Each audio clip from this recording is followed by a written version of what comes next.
ভূমিকম্প হলে করণীয় কি এবং ভূমিকম্প থেকে আত্মরক্ষার বিশেষ কোনো দোয়া আছে কিনা? উত্তর হলো যে ভূমিকম্প হলে একজন ঈমানদার আল্লাহর উপরে পরিপূর্ণভাবে তাওয়াক্কুল করবে, ভরসা করবে এবং আত্মরক্ষার জন্য সংশ্লিষ্ট বিষয়ে যারা বিশেষজ্ঞ আছেন তারা যে সমস্ত পরামর্শ দিয়ে থাকেন সেগুলোকে তারা আমল নিয়ে নিজেকে নিরাপদে রাখার চেষ্টা করবেন।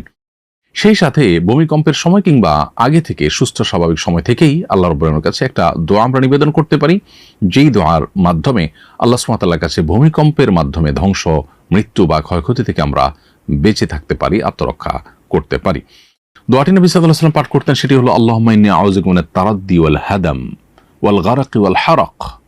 অর্থাৎ, হে আল্লাহ, আপনার কাছে আমি পানা চাই উপর থেকে পড়ে মৃত্যুবরণ করা থেকে, কিংবা কোনো ভবন বা কোনো কিছু ভেঙে চাপা পড়ে মৃত্যুবরণ করা থেকে।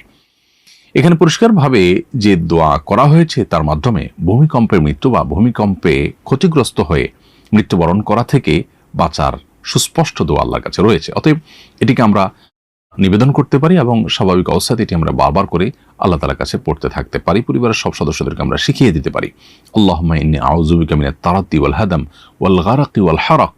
আল্লাহ, আপনার কাছে পানা চাই উপর থেকে পড়ে মৃত্যুবরণ করা, কোনো কিছু নিচে চাপা পড়ে মৃত্যুবরণ করা, এবং আগুনে পড়ে মৃত্যুবরণ করা এবং পানিতে ডুবে মৃত্যুবরণ করা, এগুলো থেকেও পানা চাই। ওয়াল গারাক ওয়াল হারাক অর্থাৎ পানিতে ডুবে মারা যাওয়া কিংবা আগুনে পড়ে মারা যাওয়া থেকে পানা চাই।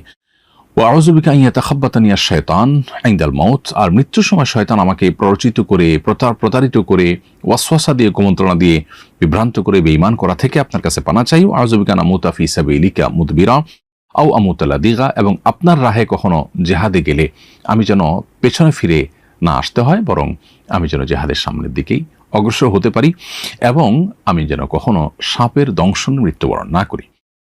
এভাবে দোয়া নবী সাল্লাল্লাহু আলাইহি ওয়াসাল্লাম করেছেন। যদিও এই যে মৃত্যুগুলো, এই মৃত্যুগুলো কোনোটি কিন্তু খারাপ মৃত্যু নয়, শুধুমাত্র জেহাদের ময়দান থেকে পলায়ন করা এটি খারাপ এবং কবিরা গুনাহ। বাকি যে কোনো মৃত্যু কিন্তু একজন নেককার মৃত্যু হতে পারে। অতএব কেউ যদি সাপের দংশনে মারা যায় কিংবা কেউ যদি পানিতে ডুবে মারা যায়, তাহলে সেক্ষেত্রে সেগুলো খারাপ কোনো মৃত্যু নয়। শয়তানের ওয়াসওয়াসা দিয়ে কেউ যদি, ওয়াসওয়াসার কারণে কেউ ঈমান ছাড়া মারা গেলেন, সেটা খারাপ।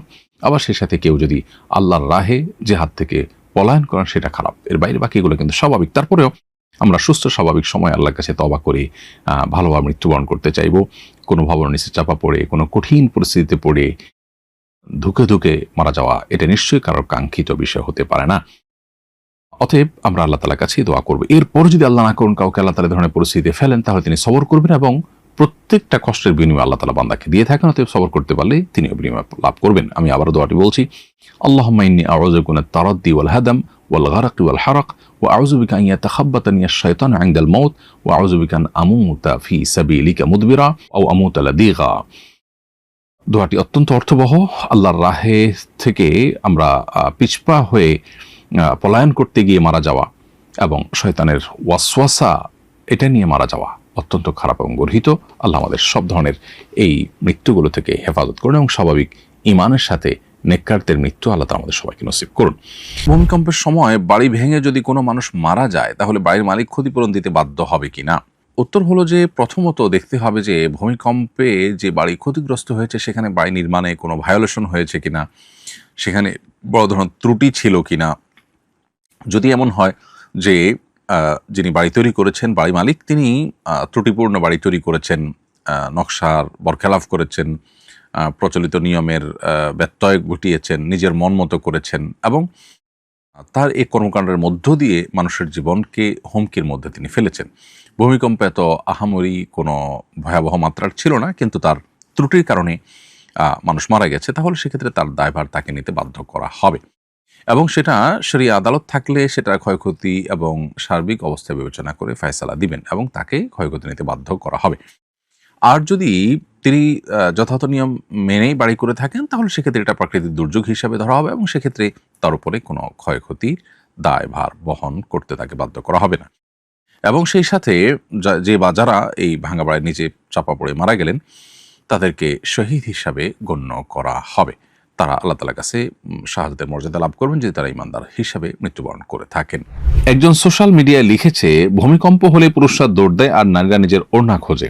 এরকম দুর্যোগ মুহূর্তে ওড়না ছাড়া বেরোলে গুনাহ হবে কিনা? শরীয়ত এক্ষেত্রে নির্দেশনা কি দেয়? প্রথম কথা হলো যে যে বা যারা সোশ্যাল মিডিয়াতে এই ধরনের কথা লিখছেন যে ভূমিকম্প হলে পুরুষরা দৌড় দেয় আর নারীরা ওড়না খোঁজে, এখানে নারীদের ওড়নার কারণে তারা কিছুটা পিছিয়ে আছে এরকম একটি ধারণা হয়তো তারা দেওয়ার চেষ্টা করছেন জ্ঞাতসারে কিংবা নিজের অজান্তে।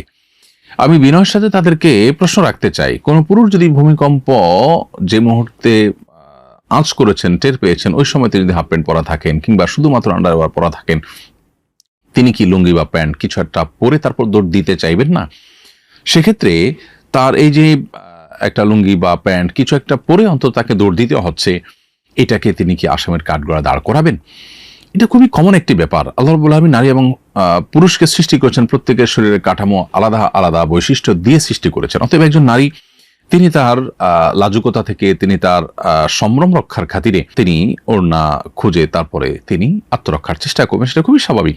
অতএব এইটাকে নিয়ে যারা ট্রল করছেন অথবা নিজের অজান্তে যারা এটাকে নিয়ে হয়তো নেগেটিভ মন্তব্য করছেন, সে মানুষদের কাছে আমাদের বিনীত প্রশ্ন যে তারা এর মাধ্যমে আল্লাহর একটা বিধানের বিরুদ্ধে নিজের অজান্তে হয়তো দাঁড়াচ্ছেন এবং সেই সাথে একটা অযৌক্তিক অবস্থানে তারা দাঁড়াচ্ছেন, কারণ একই কথা তো পুরুষের বেলায়ও প্রযোজ্য হতে পারে।